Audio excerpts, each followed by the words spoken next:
Iya, Kalau di silakan Mbak. perbankan mungkin Pak, temuan PPATK nih selama tahun 2020 yang sudah terkonfirmasi tindak pencucian uang, boleh nggak Pak disebutin ini nilainya? Kayaknya kayaknya nggak kayaknya enggak deh. Saya Kisaran mungkin ya Pak, kisaran. eh saran berapa saya? Kita juga.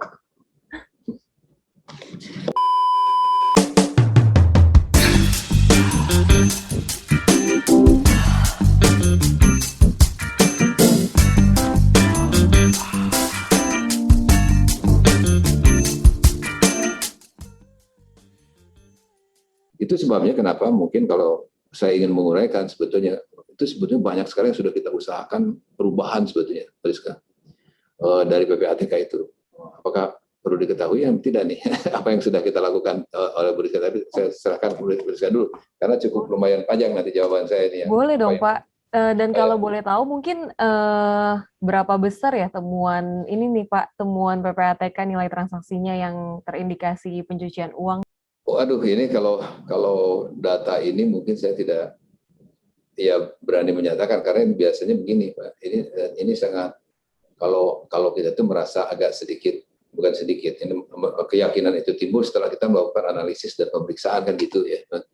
Dan itu pun sudah sangat luar biasa besar. Misalnya contoh gini, narkoba saja itu misalnya ketika kita melakukan hasil analisis dan pemeriksaan itu sudah pada angka misalnya sekitar 12 triliun misalnya kan gitu. Oh, Dan beredar itu kan. Itu adalah konservatif nih ya. Bisa lebih besar dari itu sebetulnya dalam kenyataannya untuk melihat itu.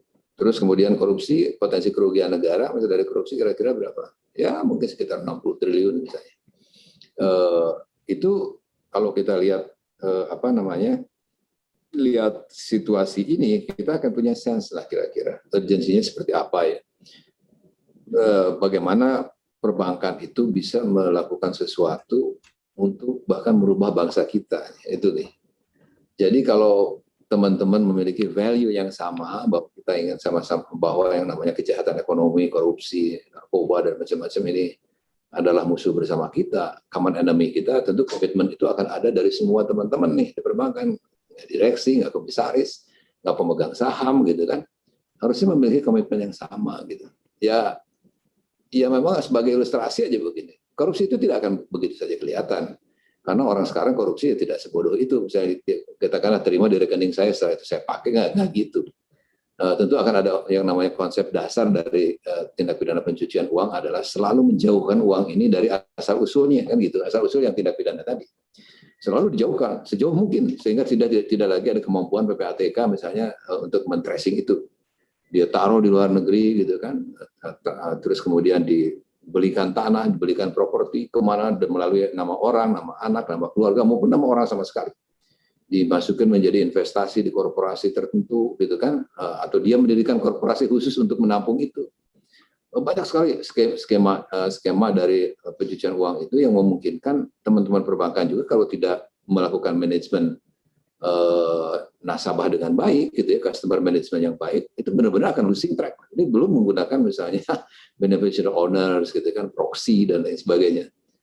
Komplikasinya sangat tinggi Bu Rizka. Jadi teman-teman kalau tidak dibekali dengan ilmu yang cukup gitu, itu sebabnya kenapa PPATK akan mendirikan lembaga training cukup besar ya, Indonesian Financial Intelligence Institute yang di Cimanggis itu cukup besar kan, 1 hektar, dan kita selalu secara rutin mendidik teman-teman dari sektor keuangan untuk bisa membaca tren-tren tipologi atau apa namanya cara-cara lah bisa dikatakan begitu kejahatan ini beroperasi sehingga mereka akan paham mendeteknya dengan lebih cepat. Kalau enggak kan, kalau hanya perhatiannya keluar masuk uang ya sama saja kan, keluar masuk uang seperti itu. Saya membaca korporasi ini kan kalau kebutuhan praktis bank mungkin sudah pokoknya korporasi keluar masuk biasa aja, jumlah gede uangnya biasa kan, biasa aja korporasi kan untungnya banyak ya, banyak masuk gitu kan. Nggak diperhatikan misalnya apakah ini sesuai dengan profilnya. Gitu. Nah itu hal lain yang harus dilakukan, bahwa manajemen customer sorry, customer itu harus ada. Ya, Kalau di silakan Mbak. perbankan mungkin Pak, temuan PPATK nih selama tahun 2020 yang sudah terkonfirmasi tindak pencucian uang, boleh nggak Pak disebutin ini nilainya? Kayaknya Kayaknya nggak, kayaknya enggak deh.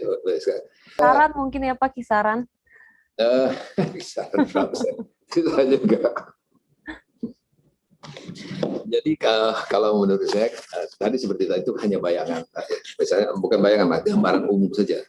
Misalnya dari dua jenis transaksi saya seperti tadi gitu kan, tentu kan paling banyak yang terjadinya itu di sektor keuangan, khususnya perbankan. Ya, kalau misalnya secara logika saja, perbankan ini kan memegang 80% dari total aset, misalnya di sektor keuangan, kan wajar kan kalau dia misalnya lebih gede tentu saya dibandingkan dengan sektor-sektor lain gitu.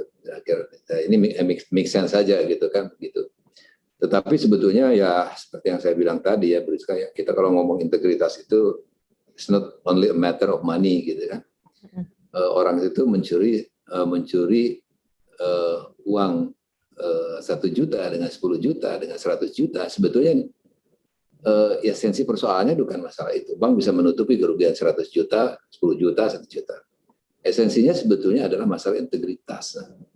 Bank itu is a trust institution, lembaga kepercayaan. Kalau trust ini rusak gitu, maka ya akan dengan sendirinya kan kehilangan kepercayaan.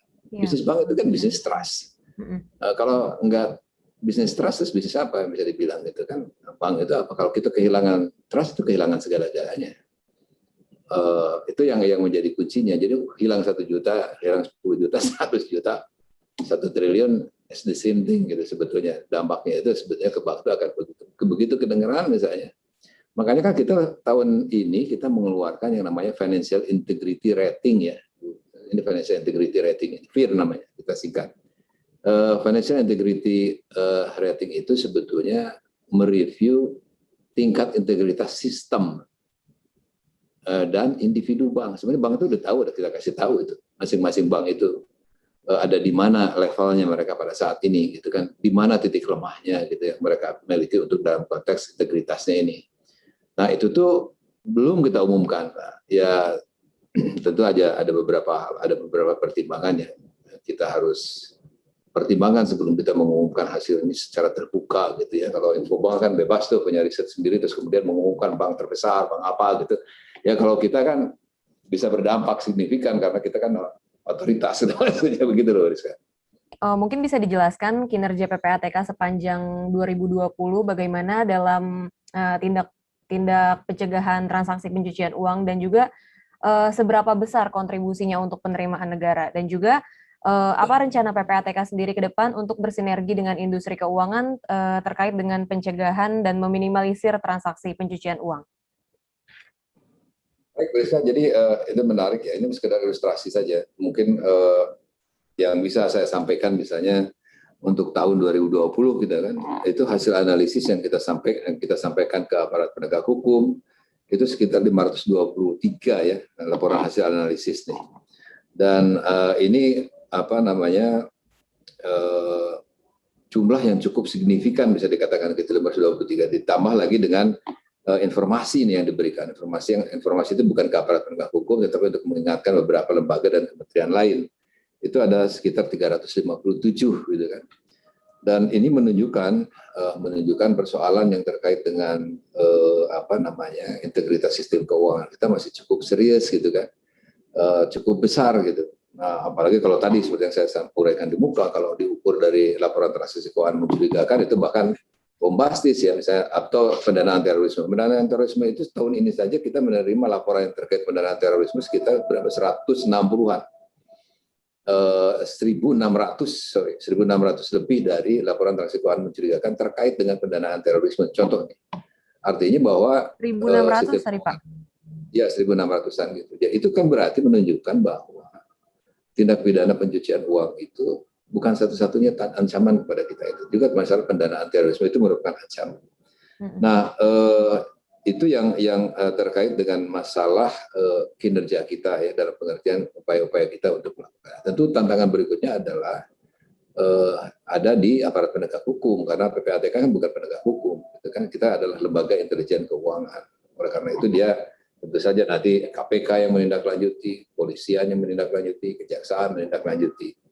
Nah khusus yang terkait dengan pertanyaan nomor 2 tadi Bu Rizka ya terkait dengan masalah terkait dengan rencana PPATK dalam konteks konteks perpajakan Mm-mm. kita memang melakukan kerjasama dengan Direktorat Jenderal Bea Cukai dan Direktorat Jenderal pajak untuk menangani indikasi tax fraud ya. Ini yang atau juga yang disebut dengan tax evasion itu. Dan hasil kerjasama ini kalau diukur secara uang total gitu, ini bukan asesmen PPATK ya Pak, ini ada laporan dari Direktorat Jenderal Pajak sebagai contoh bahwa PPATK itu sudah memberikan kontribusi sekitar 9 triliun misalnya kan untuk penambahan penambahan pajak yang masuk kepada pemerintah. Ini yang tentu saja merupakan suatu hal yang masih perlu kita tingkatkan gitu, karena kan pemerintah tentu saja sangat membutuhkan ya pembiayaan pembangunan itu dari pajak gitu kan. Dan tax ratio kita juga masih cukup rendah sehingga kita juga memang harus ada upaya meningkatkan itu. Nah, dalam konteks itu, ya, menjawab pertanyaan terakhir Bu Rizka, itu memang banyak hal yang sebetulnya ingin kita lakukan dengan teman-teman. Yang sudah kita lakukan, itu ingin kita lakukan. Jadi kalau kita lihat misalnya apa yang sudah kita lakukan dulu ya, Bu Rizka, ya singkat-singkat aja, karena satu-satu sebetulnya perlu penjelasan. Tetapi sistem pelaporan. Satu tuh sistem pelaporan itu yang tadinya DRIPS kita ganti, sekarang sistemnya itu adalah dengan Go AML system, Pak. Jadi sistem pelaporannya itu web based, itu mempermudah teman-teman. Tentu saja pada saat-saat sekarang nih sedang masa transisi, orang masih gamang gitu ya, masih gaptek mungkin gaptek gitu untuk memegang pelaporan. Tapi itu in the long run ini adalah sistem yang paling bagus karena dipraktekkan oleh lebih dari 60 negara. Yang bikin adalah UNODC gitu kan, lembaga PBB ini. Nah sehingga ini harapannya laporan itu akan menjadi lebih baik dan lebih akurat. Kemudian juga kita tadi kan sudah saya singgung, kita sudah mengeluarkan daftar PEPS ya, database PEPS kita, Particularly Exposed Person. Jadi teman-teman perbankan sekarang akan mudah jika ingin mengecek apakah orang yang datang ke banknya itu atau customer-nya yang ada sekarang itu sebetulnya PEPS atau bukan sih sebetulnya, pejabat negara pusat atau daerah atau bukan. Itu dengan mudah tinggal mengakses database PEPS kita gitu. Nah, terus kemudian yang terkait dengan hal-hal lainnya tadi karena pendanaan terorisme itu menjadi concern yang cukup besar sekarang itu karena peningkatan yang cukup lumayan signifikan. Kita itu membuat yang namanya Sipendar, namanya kita sebutnya Sipendar.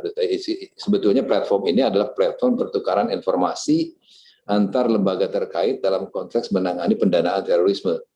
Di dalamnya itu ada kita tentu saja PPATK sebagai inisiator, kemudian di situ ada Densus 88, kemudian juga ada kepolisian, kemudian ada imigrasi, ada bea cukai, gitu kan, ada BIN, ada di situ. Itu sistem platform seperti ini akan mempermudah kerjasama dengan cepat, gitu. Bisa on time lah kira-kira. Penyelesaiannya tidak perlu surat menyurat yang terlalu panjang, komunikasi yang terlalu panjang, tetapi ini akan bisa melakukan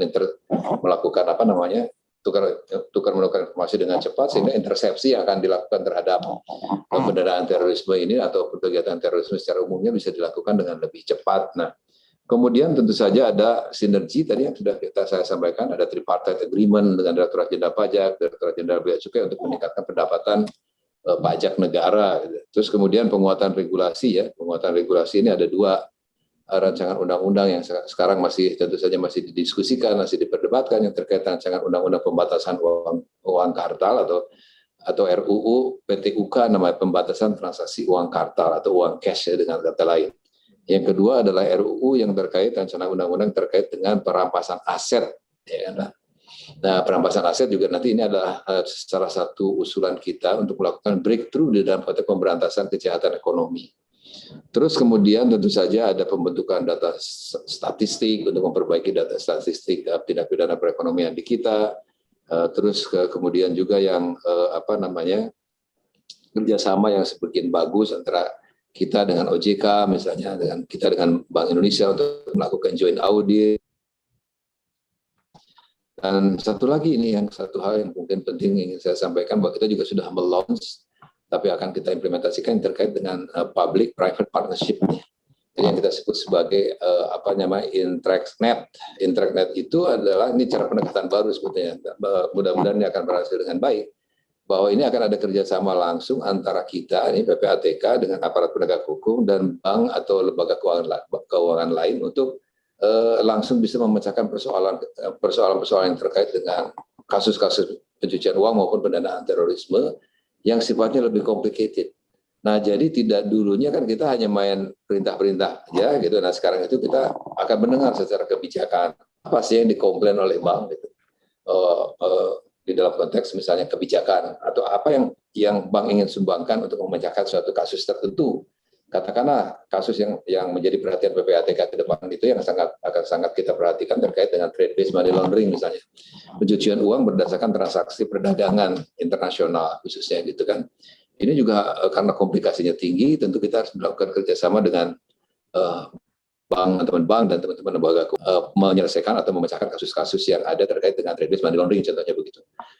Ada kasus-kasus lain yang tingkat kesulitannya tinggi, kita akan bawa PP atau kita akan sedang memantapkan konsepnya, tetapi sebetulnya ketentuannya sudah ada keluar, tetapi nanti bagaimana realisasinya kita sedang melakukan pemantapan dengan teman-teman lembaga intelijen keuangan lain di seluruh dunia pada saat ini yang sudah memiliki sistem yang sama.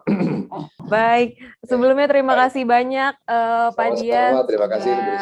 Nah, itu tadi Bisnis Talk kita bersama Bapak Dian Ediana Rai, Kepala PPATK. Tadi sudah disebutkan bahwa memang transaksi pencucian uang ini masih berlangsung ya, khususnya di industri keuangan. Tadi juga sudah disebutkan apa saja kelemahannya sebetulnya di industri, baik di asuransi, perbankan, tadi sudah disebutkan. Semoga perbincangan kita hari ini dapat bermanfaat untuk infobanker semua yang lagi nonton, dan juga sampai ketemu di Bisnis Talk berikutnya. Dah.